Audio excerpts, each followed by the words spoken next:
On the bench this morning is a Technics SU-8600.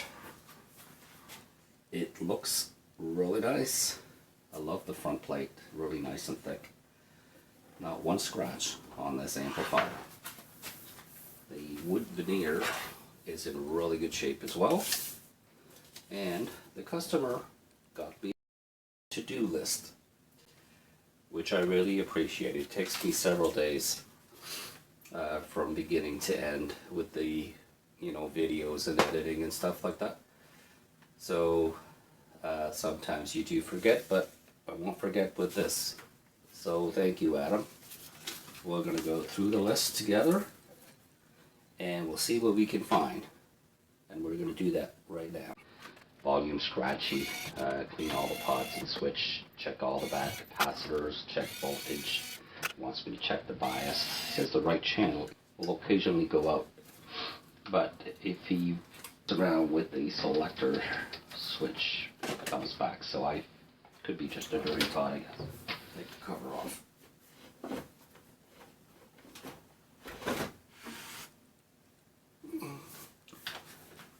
Real heavy case.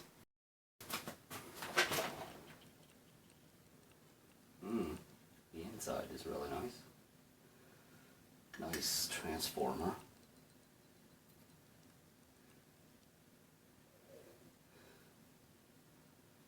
There's my big capacitors here. We'll check those. I will check some of these capacitors. Since everything is working great, I don't think that I'm going to do too much with this other than clean. I will check the voltage though, and if I can check the bias, we will. I believe that we should be able to.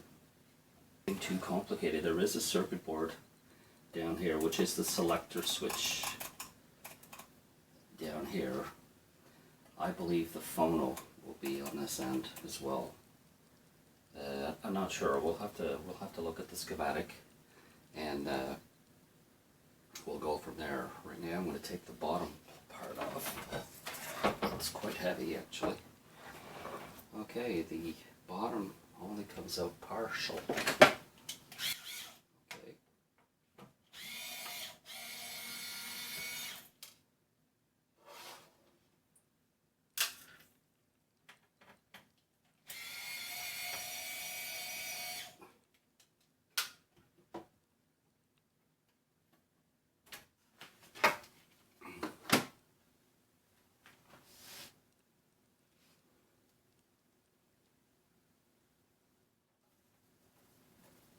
There is a circuit board back here that I'll expose.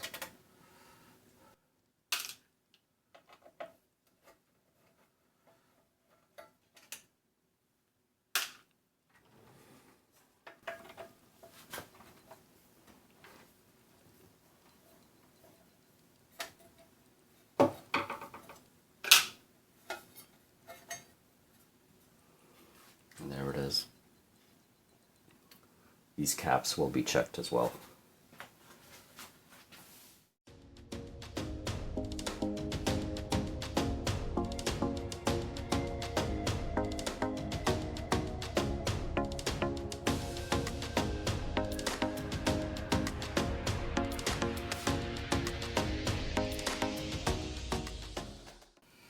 So this is going to slide right out.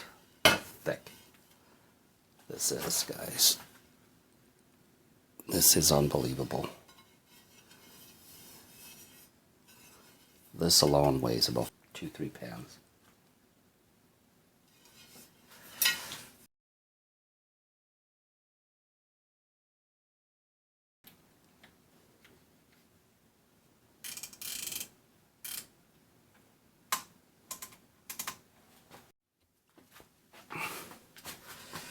I've checked this whole board, and this whole board seems to be okay. Changed 4 of these capacitors. They were the orange ones, 0.68 microfarad at 50 volts. They were 1314 ESR. I think the normal ESR on those is about 5 to 6. They were a little on the high end, so, well, 2 of them were actually, but I just changed them. But anyways, checked all of those. It's pretty good. I sprayed some contacts on my switches. So what's my next step is I'm going to plug this in. We'll check all the voltage. I'm going to get a schematic for this, and then we'll know what we're supposed to have as voltage. The voltage that I'm really looking for is the voltage that's coming out of the 15,000 power supply capacitors. These capacitors right here, they're 15,000 microfarad at 100 volts. Okay, and the voltage that's coming off of those capacitors is 48.3. Should be 48.3. Let's check it out. So power it on, and here's one.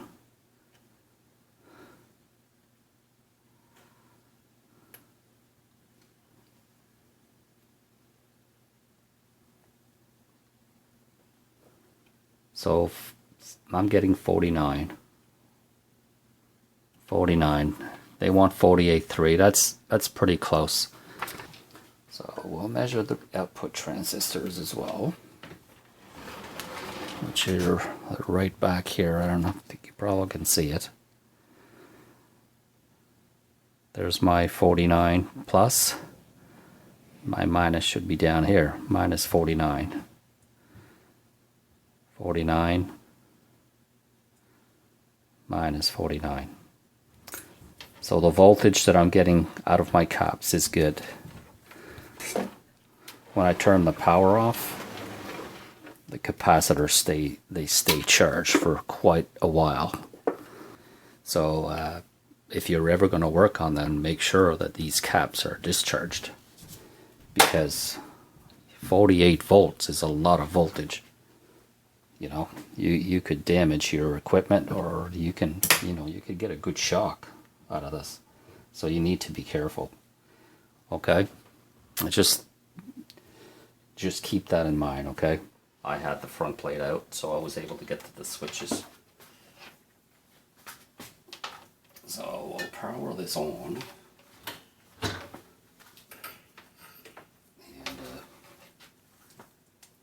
see.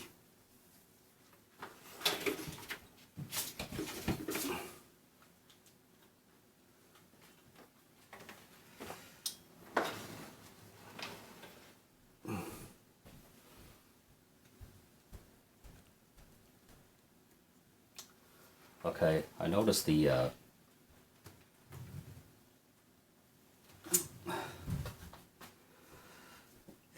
pilot light is working. I told the customer it wasn't working, but it was working. But you really need to go back straight down and look at it, and then you can see that if it is right.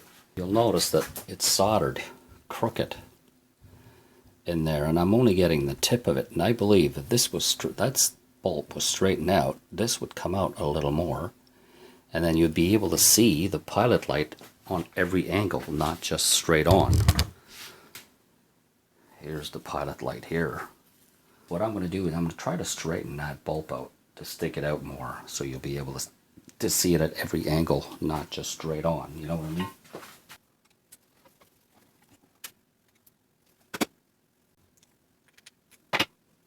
And you can see it's soldered crookedly, or maybe it just needs to be straightened out. One of the two. There it is. There.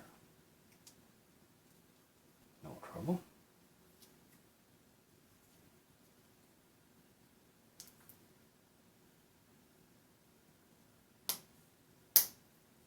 There, it's sticking out.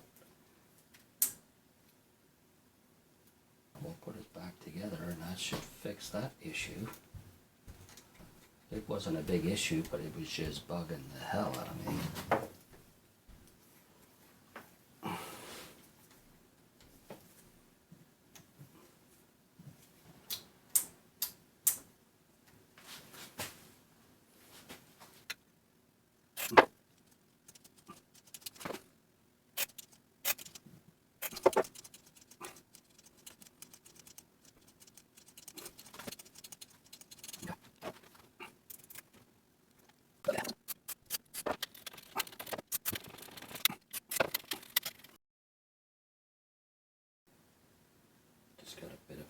is on this one.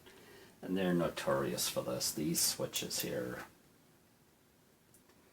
if you can get that out of there, you're so damn lucky.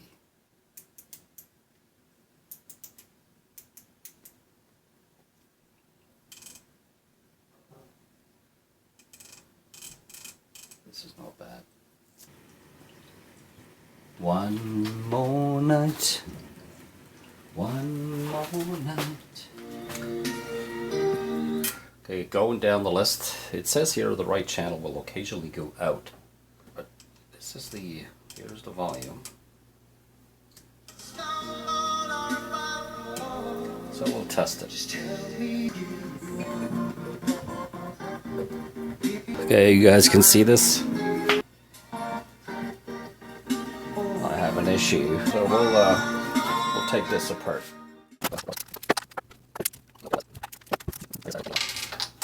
There is a circuit board there, so I'm just hoping it's going to be a soldering.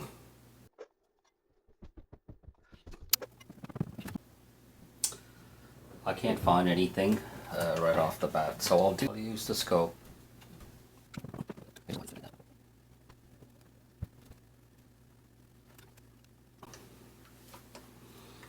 Absolutely no issues at all.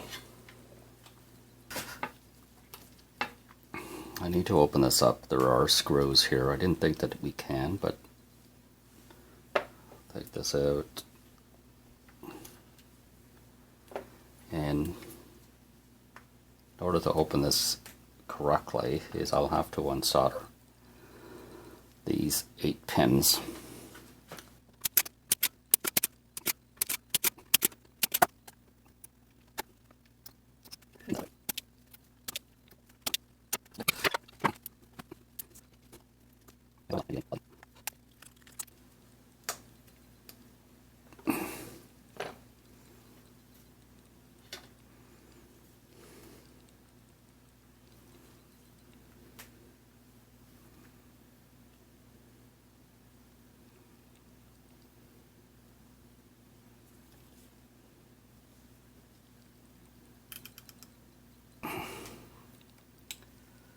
This is not made to come apart. So, you know, you tried your best, but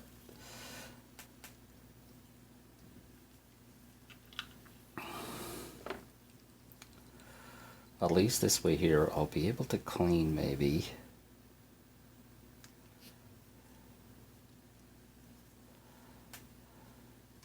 I'm thinking this one might.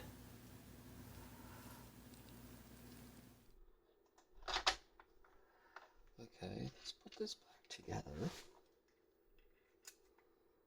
and check something else.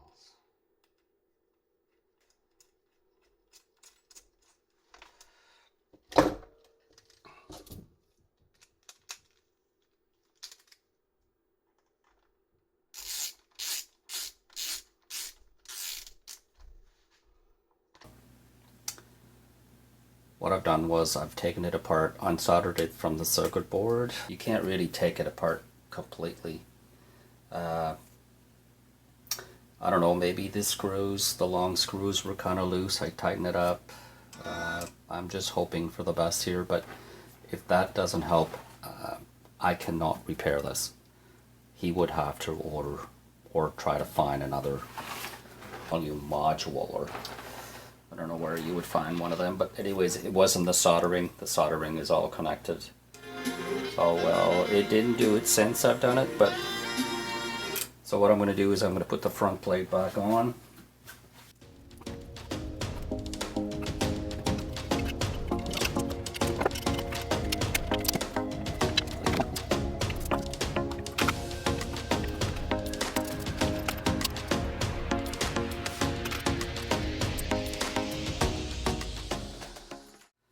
The schematic here is beautiful. The detail on it is unreal. I love it. I'm going to do is I'm going to check for the service manual for the adjustment pods. Do some adjustments here if I can. Alignment right here. Volume control is at its minimum, so I should let it run for 5 minutes. on the on position, which it's been running for a good 10 minutes anyways. So we'll do the left channel first. I will connect pin 436 and 435. 436 and 435. Here's 436. And that was 435 and this is 436. Right here. And they want me to set this at, they only want 10 millivolts on this. So the left and the right channel, pin 436 and 435, which I do have for the left channel, and mark adjustment so that the indication of your multimeter, which is this thing right here, they only want 10 millivolts on this. You guys can see it right here for the left and the right channel, so that's what they want. Right now they're having 20 millivolts. We'll have to bring that down. And my pod is, I believe it's this one right here. Let's check it. And there it is. It's gone down. I just moved it a little bit. So we'll bring this down to 10 millivolts. And we are doing the left channel.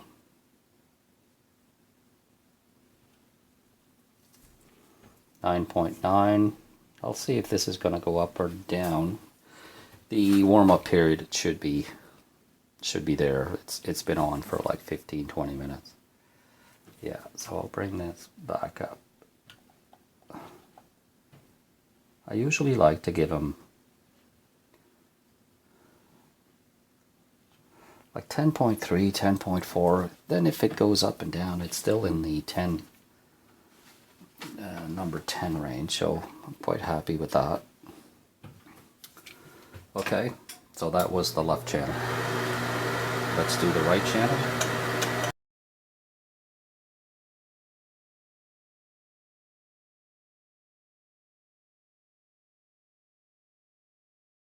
Like 10.5. I kind of like the 10.5 number.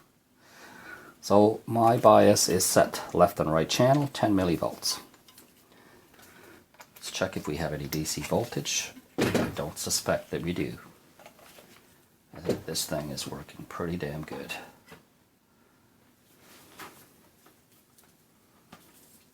Okay, it's powered on. It's been on now for quite a while.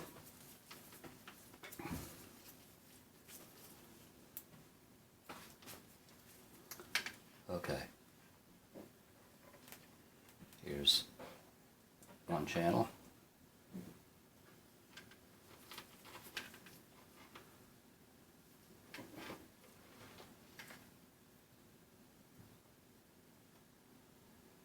Zero voltage. How about that? Let's check the right channel. The right channel is 0 voltage. That's bang on.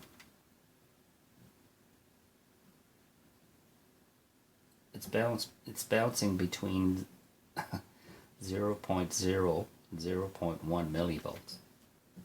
You cannot complain about this. This is bang on. Okay. Now this is supposed to be pushing, I thought he said 65 watts, I'm not sure. We'll do a sound test. A frequency of 1000 hertz through the auxiliary, going through my scope. I'll mute that. And you guys can tell that there is a lot of scratchiness in this pod, the volume module. It will probably need to be replaced. It is too bad, but it is what it is. Anyways, I have distortion here at 28 RMS, 28 volt RMS. I'm kicking it down to 25.20.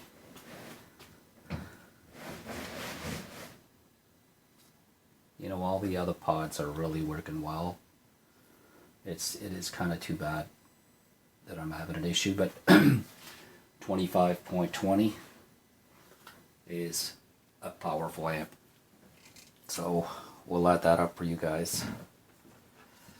But just to let you know that I do still have issues with, it's not as bad now.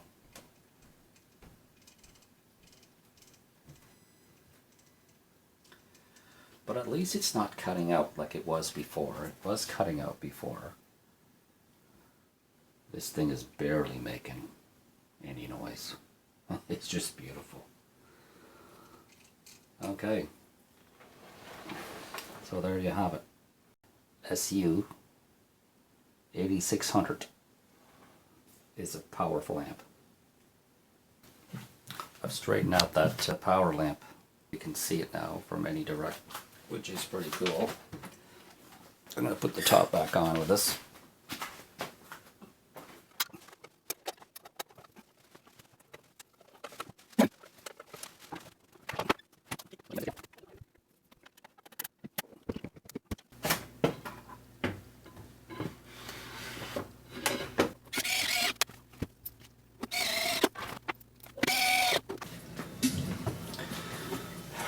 There, the Technics SU-8600 has been fully serviced. I've changed 4 of the capacitors. They were 0.86 microfarad at 50 volts. They were showing like 17 ESR was high a little bit. Changed those 4. I don't think you'll see a big difference in the sound. They were high, so I changed them. I have an issue with the volume module. It's all compressed to 1. You can't really open them up. If you have an issue with those, the only thing you can do is change them. He had the right channel cutting out once in a while. I took it apart. I kind of looked at it. I thought maybe it was the soldering or loose wiring or something like that inside, but nothing that I could find was any of the issue. There is held on together with 2 long screws. I've tightened those up a little bit. One of them was kind of loose. I'm kind of hoping that it's kind of fixed the issue. I didn't have the right channel cut out on me at all so far. But as far as that goes, if the cutting out with the volume for the right channel continues, he will have to find a volume module for this. Don't know where you're going to find one, but I love the way that this sounds. Everything works so well with this. Beautiful. Thumbs up for this technique, man.